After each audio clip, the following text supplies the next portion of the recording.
मैं doctor Anil Kumar Jain, government law college Alwar से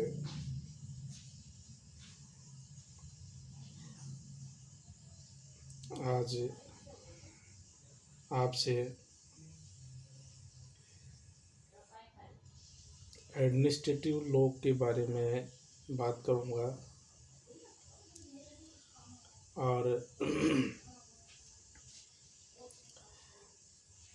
ये अपना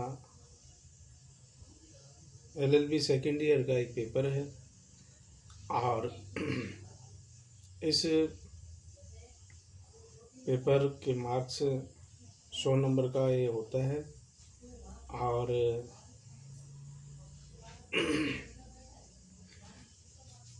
ये पेपर बहुत ही स्कोरिंग पेपर है और हमें एडमिनिस्ट्रेटिव लॉ के बारे में वैसे भी जानकारी होनी चाहिए। तो इस बात का ध्यान रखना चाहिए कि हमारी जानकारी में या जनरल नॉलेज भी हमारी बढ़ती है और इन चीज़ों के लिए हमें या इन विषयों के बारे में जिसमें अपना इस प्रशासनिक विधि में जो पढ़ेंगे के बारे में हमें विधि के विद्यार्थी होने के नाते जानकारी होनी ही चाहिए। हम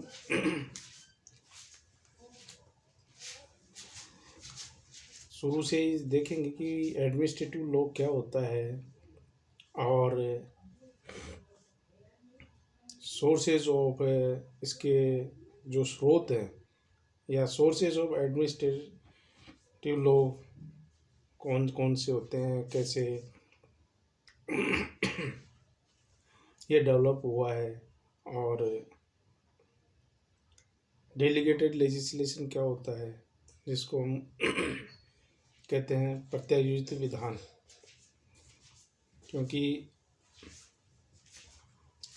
जो कानून है, कानून बनाने वाली जो संस्था है उसको हम लेजिस्लेशन कहते हैं या विधायन कहते हैं। विधायन का कार्य है कानून बनाना। जैसा कि आप जानते हैं कि भी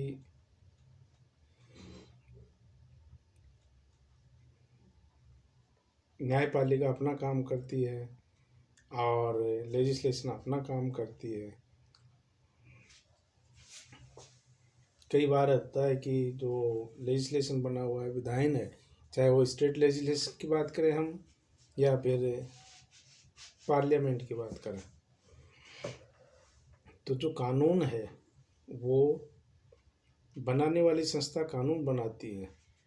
लेकिन कई बार ऐसा होता है कि उस संस्था के पास में या लेजिस्लेशन के पास में पर्याप्त समय नहीं है या अन्य कोई ऐसे कोई तथ्य हैं जिसकी वजह से लेजिस्लेशन उस कानून को स्वयं ने बनाकर अन्य संस्थाओं को प्रत्यायोजित कर देती है या डेलीगेट कर देती है। तो इसको कहते हैं हम डेलीगेटेड लेजिस्लेशन। तो इसमें कई कंट्रोल लगे हुए हैं या ये कहें कि पार्लियामेंट यदि ऐसा कोई पावर देती है अन्य संस्था को तो वो अपने पास में कई प्रकार के कंट्रोल रखती है। और बेसिकली ये भी है कि जुडिशियल कंट्रोल भी इसमें होता है। तो इसके बारे में हम विस्तृत चर्चा करेंगे कि डेलीगेटेड लेजिस्लेशन होता क्या है, इसमें किस तरीके से ये डेलीगेट किए जाते हैं और किस प्रकार इसके ऊपर कंट्रोल रखा जाता है। तो डेलीगेटेड लेजिस्लेशन भी हम इसमें एडमिनिस्ट्रेटिव लॉ में पढ़ेंगे। एक आप लोगों ने सुना होगा शब्द नेचुरल जस्टिस। जिसको कहते हैं कि प्राकृतिक न्याय। और कि न्याय है वो किया ही नहीं जाना चाहिए, बल्कि दिखना भी चाहिए, प्रतीत भी होना चाहिए, लगना भी चाहिए कि वास्तव में न्याय हुआ है। और इसके लिए जो है कि कोई भी व्यक्ति अपने मामले में स्वयं न्यायाधीश नहीं हो सकते। और जो नेचुरल जस्टिस के और जो नियम है उसमें है कि आप एक व्यक्ति या एक पक्ष को सुनकर किसी निर्णय पर न पहुँचे, बल्कि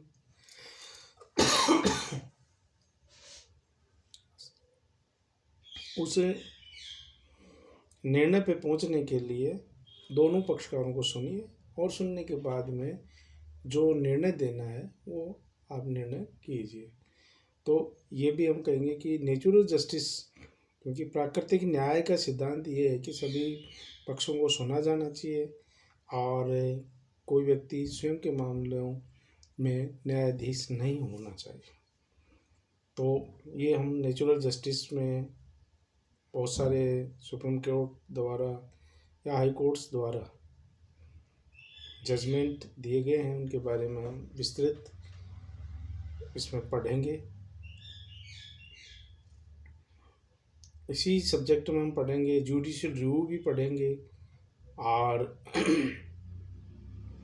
स्टेट लाइबिलिटीज़, राज्य के जो लाइबिलिटी है उसके बारे में भी पढ़ेंगे और पब्लिक सर्वेंट प्रोटेक्शन के संबंध में भी पढ़ेंगे और पब्लिक कोऑपरेशन के बारे में भी देखेंगे। एक शब्द आपने अखबारों में पढ़ा होगा और बार बार उठाया भी जाता है, ओम्बुड्समैन के बारे में भी हम विस्तृत रूप से पढ़ेंगे कि स्टेट और सेंटर के में क्या क्या व्यवस्थाएं हैं, किन लोगों के कार्यों की इस के तहत कार्रवाई मतलब देखा जा सकता है या जांच की जा सकती है, कौन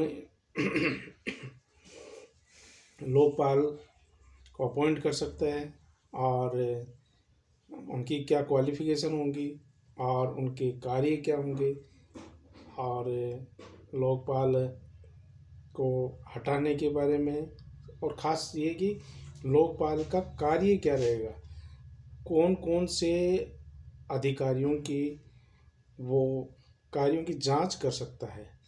ऐसे ही लोकायुक्त है वो स्टेट्स में है, तो वो स्टेट्स में भी लोकायुक्त अपॉइंट है, तो वहाँ उनके कार्यों के संबंध में वो क्या काम करते हैं और कौन कौन से वो जांच कर सकते हैं, इन सब के बारे में हम ओम्बुड्समैन या लोकपाल के बारे में या लोकायुक्त के बारे में हम विस्तृत पढ़ेंगे। इसी सब्जेक्ट में हम रिट्स के बारे में भी देखेंगे, जो कि आपने पिछले साल कॉन्स्टिट्यूशन में पढ़ी है कि रिट